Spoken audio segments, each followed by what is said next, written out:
Bonjour à tous, j'espère que vous allez bien. Ici Blue Raptor pour cette nouvelle vidéo, 22e épisode de Pokémon jaune en Nuzlocke. Alors évidemment, on va se contenter de la route victoire. C'est un court épisode que je vous propose évidemment. Alors j'ai pris la liberté de partir à l'entrée. J'ai affronté juste 2-3 dresseurs pour augmenter un peu le level de mon Nidoking.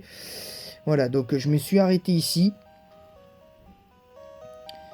Donc voilà, et puis pour finir la vidéo, pour qu'elle dure au moins 10 minutes, je vous parlerai de certaines choses qui pourraient arriver sur la chaîne aussi, d'autres jeux qui pourraient arriver sur la chaîne également.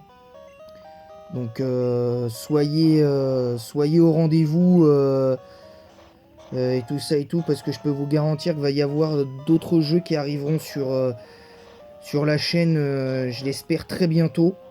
En tout cas, d'autres jeux j'espère qu'il y aura d'autres jeux qui arriveront sur la chaîne de manière assez nette. Donc voilà. Alors, petite anecdote sur cette route victoire de Kanto. La première fois que je l'ai faite, cette route victoire, c'était pas sur version jaune, mais version rouge. Parce que comme ça m'a pris que 6 mois, mine de rien, dans un premier temps, au début de Pokémon, par rapport au fait d'avoir chopé la carte magnétique, concrètement. Et j'ai fini, par contre, le Pokémon rouge, grâce à ça, je l'ai fini en 8 mois. Et Pokémon jaune, je l'ai fini 4 mois après. Parce que c'était vraiment galère. Et puis, bon, contrairement à l'autre, j'étais 70-75 à la fin. Et bon, j'avais fait full one shot quasiment, sauf au moment d'affronter Blue à l'époque sur version rouge. Mais bon, voilà quoi, j'étais plutôt content.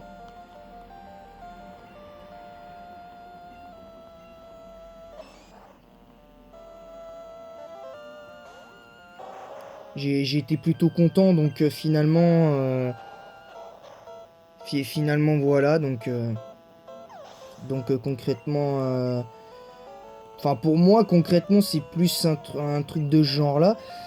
Après quand on aura fini là, pour en revenir sur le cas de la route victoire, pour, pour moi la route victoire, pour terminer concrètement, pour moi c'est pas la meilleure des routes victoire que j'ai faites, et les plus longues.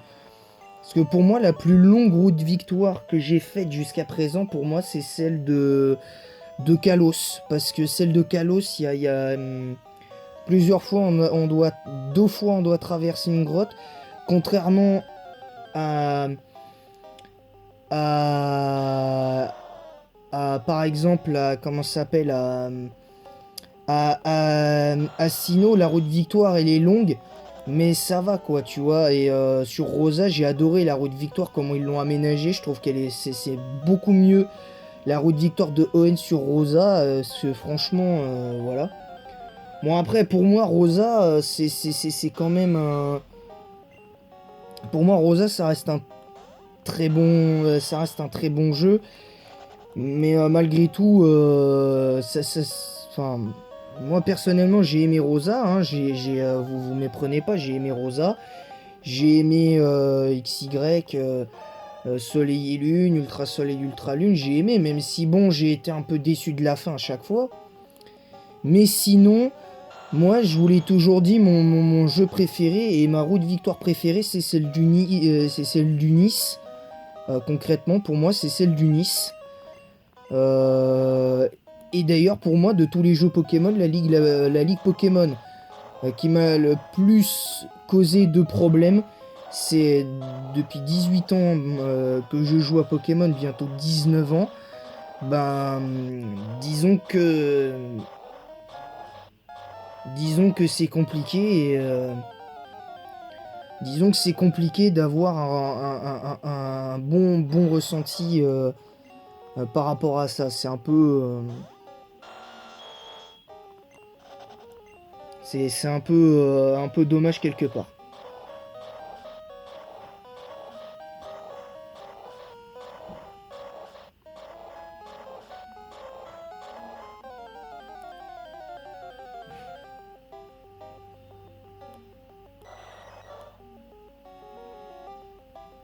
Donc voilà.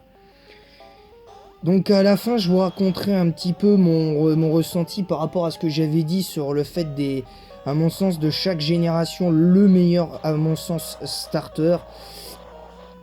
Concrètement, je vais pas reciter tous les starters, mais je vais expliquer un petit peu ça, puis je vais un petit peu faire une mise au point avec la communauté Pokémon, parce que je trouve que la communauté Pokémon en général, il y a un gros problème. Je trouve qu'il y a il y a un gros problème avec la communauté, concrètement. Il y a un gros problème avec la communauté dans le sens où je trouve que... bon là, il n'y aura pas besoin parce qu'on aura fait 10 minutes, je pense, derrière. En fait, moi, ce qui me gêne un petit peu par rapport aux autres années avec la communauté Pokémon, où concrètement, il y avait quelque chose à faire et tout ça, bah en vrai, moi, ce qui m'a beaucoup peiné ces dernières années avec la communauté Pokémon, c'est le fait de voir que à l'heure d'aujourd'hui, c'est quoi qui compte le plus pour la communauté Pokémon? C'est un jeu en open world, c'est un jeu, c'est un jeu Pokémon où, qui aura clairement aucune garantie à mon sens, comme Zelda Breath of the Wild. Très honnêtement, que moi j'ai trouvé visuellement décevant par rapport à d'autres jeux de la Switch qui, pour moi, même Let's Go est meilleur graphiquement parlant, concrètement. Donc après, il y en a, ils me diront dans les commentaires, ouais, mais t'as pas joué à Zelda Breath of the Wild, et vous auriez raison, j'y ai pas joué. Je n'y ai pas joué. Mais les seuls jeux de Switch que j'ai fait jusqu'à présent, c'est la démo de Let's Go Evoli et Pikachu, c'est Mario Kart 8 Deluxe, Super Mario Party. J'ai fait quoi d'autre sur la Switch? Ben, je crois que c'est à peu près tout, parce que j'ai les autres trucs qu'il y avait, les autres jeux, c'est des vidéos, donc j'ai vu des vidéos, donc mais bon, visuellement, je peux me permettre de juger. Après, le gameplay, j'en sais rien encore. Voilà. Après, le gameplay de Zelda Breath of the Wild, il est bien, hein, je vais pas dire le contraire, hein. Mais franchement, c'est pas un jeu qu'il aurait fallu sortir tout de suite, parce que visuellement, pour moi, concrètement, il y a un gros décalage. Pour moi, il y a un gros décalage, et je m'arrêterai là à ce niveau-là. Concernant le reste, concernant le reste de cette anecdote, pour moi, en vrai, ce qui me gêne, mais d'une force, par rapport à la communauté Pokémon en particulier, c'est pour ça que j'ai fait un parallèle avec Zelda Breath of the Wild, c'est qu'au fur et à mesure des années, ce qu'ils veulent, ce que les joueurs, la plupart des joueurs veulent, c'est un jeu en monde ouvert, un peu comme justement Zelda Breath of the Wild, qui est un jeu en monde ouvert. Les gens qui jouent, les gamers comme moi, ont déjà joué à des jeux en monde ouvert, hein. Je pense à Dragon Ball Xenoverse qui était sorti sur PS3. Il y a... Il y a... il y a ça, et puis... notamment, il y a d'autres jeux, hein, qui ont été faits en monde ouvert, hein. Je tiens à rappeler par exemple Mario Galaxy, par exemple, les deux Mario Galaxy sur Wii, c'est un monde ouvert. Alors je sais qu'il y en a qui n'ont pas connu les jeux Pac-Man, mais les jeux Pac-Man, par exemple, c'est un monde ouvert aussi. Voilà, donc pour moi, Pokémon n'est pas fait pour être en monde ouvert. Et c'est pour ça que je trouve que le jeu Legend Arceus, pour moi, sera un vrai fiasco, à mon sens. Parce que jouer à un Pokémon en monde ouvert, et pas avec le système traditionnel auquel on a eu droit pendant autant d'années. Pour moi, c'était très bien comme ça, et quelque part, Pokémon, c'est déjà un monde ouvert, quelque part. Parce que, d'une, tu peux jouer en ligne, à partir de la 4e génération. Tu peux jouer en ligne à partir de la 4e génération. Enfin voilà, moi je trouve ça... moi personnellement, je trouve ça dommage que les gens n'arrivent pas à comprendre que Pokémon n'est pas fait pour être pour être, à l'heure actuelle, pour moi, n'est pas fait pour être un open world. Je dis pas que, en tout cas, à court terme. Parce que pour moi, sinon, à moyen terme... à court et moyen terme, pour moi, c'est non.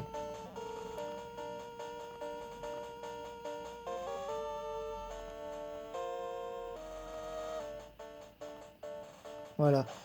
Donc je trouve ça quelque part dommage, parce que aujourd'hui, je me dis que la communauté Pokémon à ce niveau-là, elle a beaucoup de mal à comprendre le fait de vouloir d'avoir des attentes sur les jeux Pokémon. Surtout qu'il me semble que The Pokémon Company et Game Freak il me semble, avait clairement spécifié que l'avenir de Pokémon n'était pas d'être d'être un open world, concrètement. Enfin, il me semble. Après, je peux me tromper, mais je regarderai à nouveau les infos à ce niveau-là. Je vous donnerai plus de détails à ce sujet. Moi personnellement, c'est pour ça que je tenais à faire cette mise au point avec la communauté Pokémon. D'ailleurs, je leur adresse un message. Arrêtez d'être trop exigeant avec The Pokémon Company et tout ça et tout, parce que ça n'a clairement rien à voir. Moi, je trouve que être exigeant pour un jeu ou un sportif ou un truc comme ça, c'est très bien. C'est bien d'être exigeant, mais faut pas l'être trop. Faut pas trop en demander, surtout dans l'industrie du jeu vidéo, et notamment pour une licence aussi mythique que Pokémon. Peut-être pas plus mythique que à l'époque des Goldorak, Dragon Ball Z, tout ça et tout. Mais Pokémon est une licence mythique, certes, mais les fans ont rarement été entendus à ce niveau-là, hein, concrètement. Donc voilà. Moi, c'était pour vous dire que de toute façon, personnellement, pour terminer, pour moi, la licence Pokémon, enfin The Pokémon Company Game Freak, lors des prochains jeux, de toute façon, on aura des attentes, mais on aura des attentes, on pourra exprimer toutes les théories qu'on veut, faire des vidéos avec des montages où on fait un leak pas officiel du tout, une sorte de fan-made pourquoi pas de la 9e génération pour l'année prochaine, c'est-à-dire 2022, soit début 2022 ou début 2023, j'en sais rien. Moi personnellement, je trouve ça clairement dommage. Voilà, parce que The Pokémon Company ne nous a jamais écoutés à ce niveau-là. Ils ne nous ont jamais écoutés. Nous, on est juste de simples fans. On n'a pas de poids à ce niveau-là. On n'a pas de poids, et ça sert à rien d'en parler 15 ans. Voilà, donc évidemment, concernant le reste, là nous sommes arrivés, donc je vous retrouve tout à l'heure pour la deuxième partie, c'est-à-dire la course au titre de maître de la ligue de Kanto. Alors on a réussi sur Pokémon Rouge, maintenant il faut réussir sur Pokémon Bleu, pardon. Là, faudra réussir à remporter ce Nuzlocke, évidemment. Donc je pense que finalement on pourra faire un Nuzlocke de Pokémon Crystal, évidemment. Et voilà. Voilà, donc sur ce, je vous dis à très vite pour le prochain épisode de Pokémon Jaune en Nuzlocke. A très vite les amis.